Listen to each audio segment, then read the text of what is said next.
কক্সবাজারের উখিয়ায় রোহিঙ্গা শিবিরে পাহাড় ধসে নারী শিশুসহ কমপক্ষে ৮ জনের মৃত্যু হয়েছে।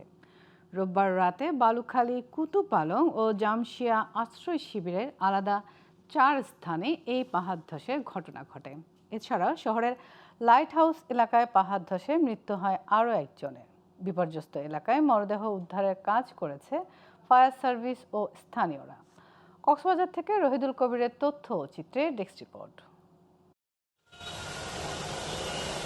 2 দিন ধরে কক্সবাজারে হচ্ছে ভারী বর্ষণ। এতে পাহাড় ধসে ঘটছে একের পর এক দুর্ঘটনা। রোববার রাতে উখিয়ার বালুখালী, কুতুপালং ও জামশিয়া আশ্রয় শিবিরের 4 স্থানে পাহাড় ধসে শিশু ও নারীসহ 8 জনের মৃত্যু হয়েছে। ভোরে শহরের লাইট হাউস এলাকায় পাহাড় ধসে মারা যান আলী আকবর নামের আরও একজন। এতে মৃতের সংখ্যা দাঁড়ায় 9 জনে।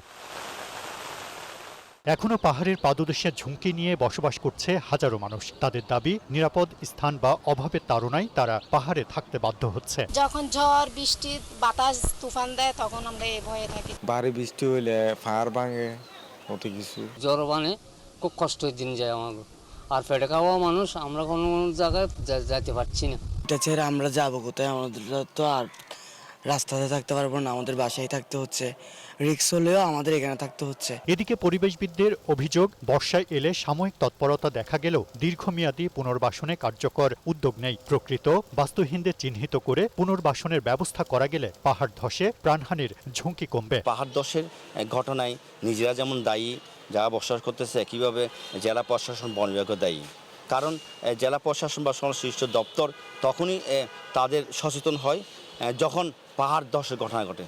আর এই বর্ষাকাল আসলেই এই প্রশাসনের টনন নড়ে। জেলা প্রশাসন জানায়, পাহাড় ধস সহ বিভিন্ন দুর্যোগ মোকাবিলায় প্রস্তুতি নেওয়া হয়েছে। তবে ঝুঁকিপূর্ণ এলাকা থেকে সরে যেতে মাইকিং করা হলেও মানছে না অনেকে। পাহাড়ে যারা অবৈধভাবে বসবাস করে, এরকম যদি কেউ থেকে থাকে তাদেরকে আসলে চিহ্নিত করে সেখান থেকে অপসারণ বা তাদেরকে নিরাপদ স্থানে চলে যাওয়ার জন্য আমরা অনুরোধ করি। ইতিমধ্যে জেলা দুর্যোগ ব্যবস্থাপনা কমিটির সভা মে মাসের শেষ সপ্তাহে আমরা করেছি। কক্সবাজারের পাহাড়ি এলাকায় বর্ষা মৌসুমে পাহাড় ধসের ঝুঁকি নিয়ে বসবাস করছে কমপক্ষে 3.5 লাখ মানুষ। গত 1 দশকে জেলায় পাহাড় ধসে প্রাণ হারিয়েছে 1.5 শতাধিক মানুষ।